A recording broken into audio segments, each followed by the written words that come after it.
Hello and welcome to your Return to Exercise Postpartum program with Jules.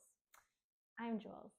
I designed this program after my own postpartum experience when I was confused and frustrated about this new body, what it was capable of, and not having a lot of navigation to know how I should proceed to be the strong fitness professional that I wanted to return to.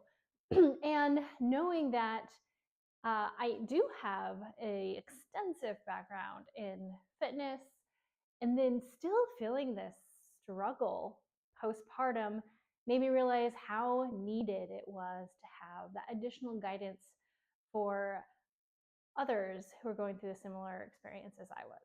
So, the goal of this program, therefore, is to help guide you to safely and efficiently return to movement that you enjoy, to get stronger and get confident in your body so that you can do all of the things physically that you want to do without issues down the road or not having unrealistic expectations about what you should and could be doing. I aim to bring a reconnection with the pelvic floor and specifically breath work so that our core unit can reestablish its strength and we can relearn the body and how to load our tissues in a way that is most, again, efficient. What this program is not is a get your body back series. So there's a lot of pressure internally and externally to bounce back to what we were pre-pregnancy, both mentally and physically.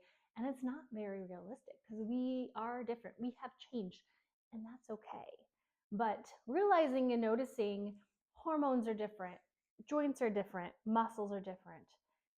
All the tissues of our body are slightly changed and they're still healing. And we really need to recognize that and honor that and let go of all of that expectations that other people are putting on us. So I really encourage you to, in light of all the negative body banter that I'm sure that we will and you will continue to encounter postpartum or otherwise, keep in mind that you are new you are different, you are healing. That is unique to you. So your body is unique to you, and your birth experiences are unique to you. And honor that for yourself. Do your best not to be ashamed for that by anybody else. I encourage you, therefore, to focus not on that outside influence, but on what you do have reasonable time, energy to do for yourself.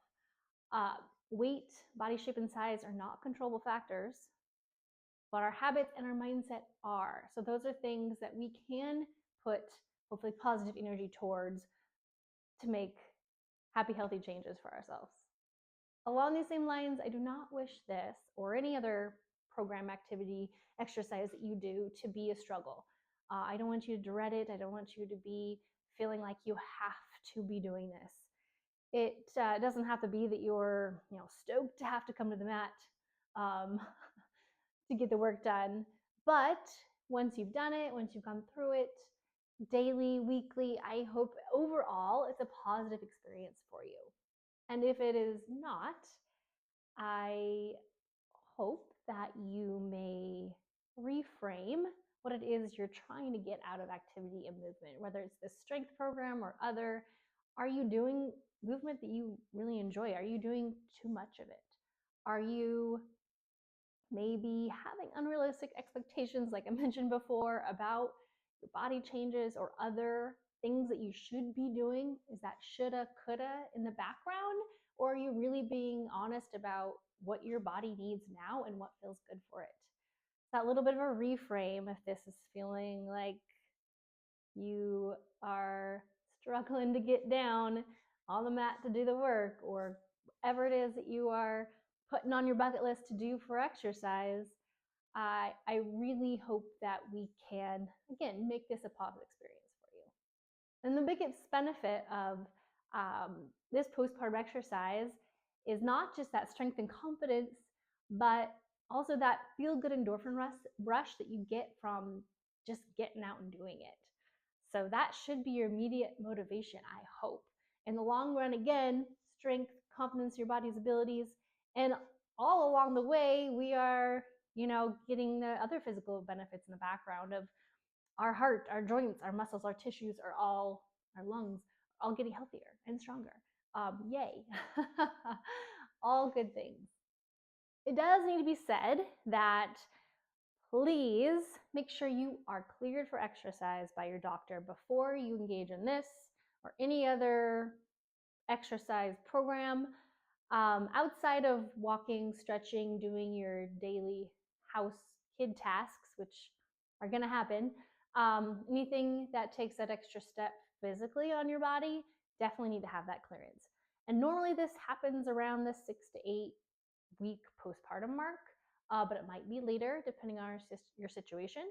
And if you're coming here and you're months out and you're like, wow, I got cleared a long time ago, wonderful. So glad you're here. This can still be relevant to you if you haven't gotten back into any more structured, planned exercise. So this program is set up to be 2 times a week for 12 weeks or 24 workouts. But that said, life happens, things happen. If it drags out to be a whole year before you get done with it, or if you're just getting after it and maybe it only takes you a month, great. Please take this and progress this as you are able. You can always go back and repeat things as well. You can do the same workout over several times until you feel like you got it. What you're going to need to be successful in this program is some floor space. Yay big. If you have a carpet, great. Otherwise, maybe a yoga mat would be nice, or something where it can be softer when we're laying on the ground. You also will need something to sitting height, and to elevate your hands. And you can elevate your hands at your sitting height or against a wall, back of the couch if you want to go a little higher with your hand elevation. That's really as we progress that core load. We want to change the elevation to modify as we need to. A resistance band, this is the full circle variety, but a nice long one, the kind with the handles on the ends are fine. And a hip circle, so this is a smaller band. These come in various tensions. If you have a variety, yay. If you don't, one's fine. We can make do. And this hip circle is optional. Everything we do with it, you can do without it. It just gives a nice little extra something. And then weights. You ideally will have multiple weight options, meaning like a light, a medium, and a heavy, whatever that means for you and your abilities right now. Singles or doubles you can make do. Kettlebells or dumbbells are all fine, or weighted water bottles. So if you, for the lightest option, you can always put some water in some water bottles like I have here. I definitely use those throughout the program, and that will do as well. Quick note on food and water. I am a dietitian and intuitive eating counselor, but instead of going off on a big, roller coaster on that here, I do have a PDF, a couple PDFs with information around nutrition postpartum and pelvic floor health and nutrition. But for the sake of our exercise together, please, I would love it if you could come into your workouts with some food in your system and then get some food in after. And then drink some water so you're hydrated coming into your workouts, and then get some water in after. So pretty simple formula. Hour-ish before and within an hour-ish after, eat something. We want the energy coming in and we want to recover going out. So water and food is going to really help give you that, again, energy and recovery to be successful. And of course, I'm sure you're doing other stuff besides just this return to exercise program with me, or at least I hope you are, and that's wonderful. So you can supplement this with a lot of different activities. The only caveat I have to that is wait until you're at least 12 weeks postpartum and or you've gone through the majority of this exercise series, this progression back to exercise with me, before you start doing any heavy loading on the body, on the pelvic floor. So I'm talking about jumping, running, those sorts of movements. There's a lot of examples that could be out there, but that extra pounding is a lot on our pelvic floor. So we want to make sure we're ready for that. But other than that, yogas and paddle boardings and potentially bike riding or stretching, of course, outside of this is highly encouraged. I'm going to leave you at the end of this intro video with just a little bit of a red flags to look for. There's going to be a more extensive list of pelvic floor dysfunction kind of red flags in the pelvic floor video. But in general, if you're having any pain anywhere, shortness of breath, dizziness, unexplained bleeding, or incontinence, please stop, reevaluate, modify, take a rest, maybe see a professional, depending on what it is and how severe it seems to you.